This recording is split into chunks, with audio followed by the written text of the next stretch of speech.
Good evening and welcome to Inside Out.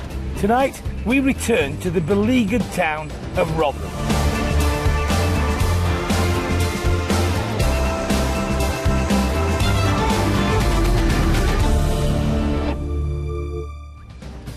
Good evening and welcome to Inside Out. I'm Toby Foster. Tonight, we reveal how some police officers here in Rotherham actively discourage children from reporting crimes such as rape and sexual assault. 2 CID officers persuaded a 13-year-old child to drop the rape accusation. Yeah. Now, South Yorkshire Police are under fire and under investigation for failing to act over the huge numbers of children being abused here in Rotherham and elsewhere. Well, now we've heard how some officers not only fail to take the victims seriously, they also actively try to prevent any chance of justice being done.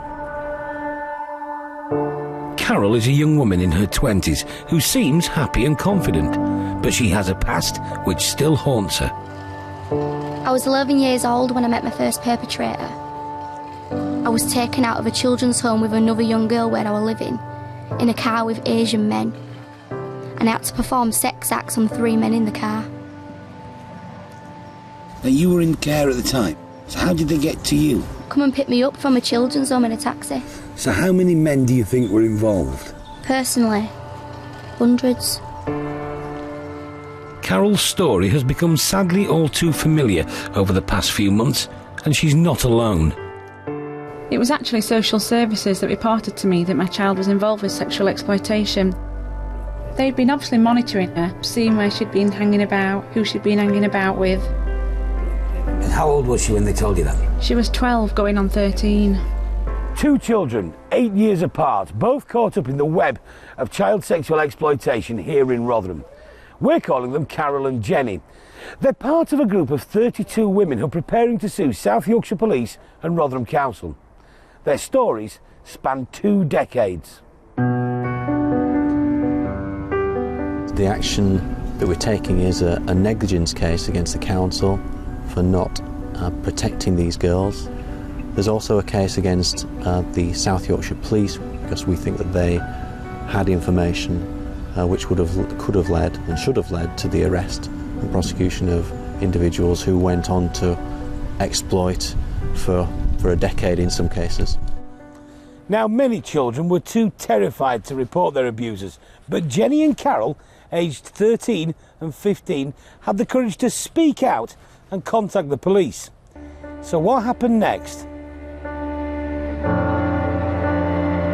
Julie's daughter Jenny was beginning to get out of control, going out late at night and sometimes not coming back for days. I was ringing the police on numerous occasions because she used to go missing.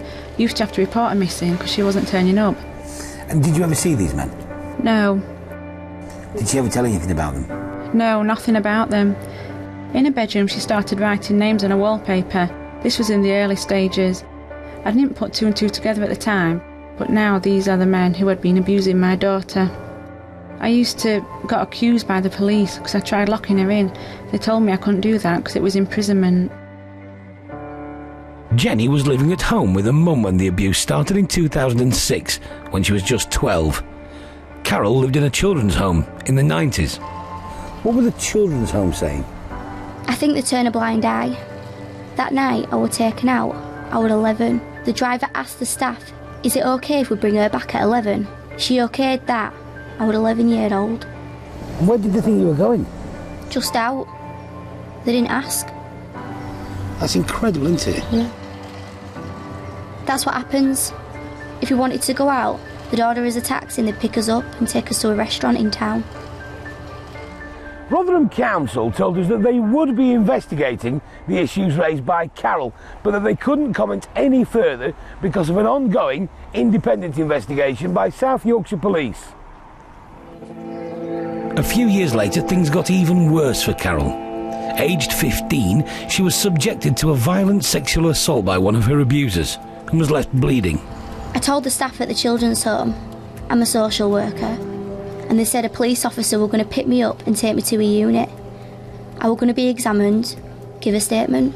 The officer that used to come to the children's home on regular, he came and picked me up in a police car. He took me to a lay-by, kept calling me a liar, saying he's read my files and that I were a liar and no one were going to believe me. It was more trouble than it was worth, and he ripped my paperwork up. He dropped me back at the Indian restaurant, back with my abuser. He dropped you back off at the restaurant? Yeah, that weren't uncommon. I wonder why the policeman was working with your abuser by the sounds of it. Police officers would like pulling at the side of the car and lean in and talk to them through the window and have a laugh and a joke with them while they've got girls in the car. The evidence that I've seen and the girls that I've spoken to tell stories that suggest to me that there's something going on at a systematic level where the police are actively preventing cases going forward against these perpetrators. Wind forward the clock to 2007, and Jenny's mum was in regular contact with the police. But one incident in particular sticks in her mind after her 13-year-old daughter came home one Saturday night, blind drunk. In the morning, Julie questioned her daughter, who had vague recollections of spending the evening with a much older man. She collected her clothes up, which had evidence of sexual activity, and called the police. They sent 2 police officers out and they said they would take us to a rape centre. There wasn't one in Rotherham, to either Sheffield or Doncaster. So they started taking us to Doncaster. On the way to Doncaster, the police got a call on the radio and said they were returning to Rotherham General Hospital. 2 CID men came to take a statement. She gave a statement to the best of her knowledge. They were trying to dissuade her from making this statement by saying that the police surgeon was coming down the motorway to examine her and it was all going to spoil his Sunday afternoon with his family. And did she still want to go through with this statement? They kept going on and on at her till she said, "No, I don't want to do it anymore." So the 2 police officers, who we'd spent a few hours with, took us home and stopped at the door and said sorry. So I had the items of clothing with me. I put them in the washing machine. She went in the shower. 35 minutes later, the house phone rang. It was the sister from the A&E department asking where we were, and I said my daughter didn't want to go through with it because of the police surgeon coming down the motorway. She said, "I don't know what you're talking about because there's no police officer coming down the motorway. Our own doctor was going to examine her." Nowadays, rape victims are often seen at what's called a SARC, a Sexual Assault Referral Centre. Rotherham opened its SARC in 2009, 2 years after this incident. But even now, they're only set up to conduct forensic examinations on adults, not children. The Rotherham NHS Foundation Trust told us that under-16s who suffer sexual assault are normally examined at the SARC in Sheffield. They also told us that they do offer emotional and practical support for children and employ a specialist child sexual exploitation nurse.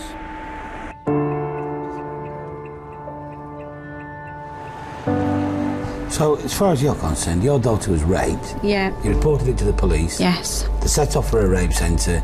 They turned around, they took you to a hospital, and then how old was she?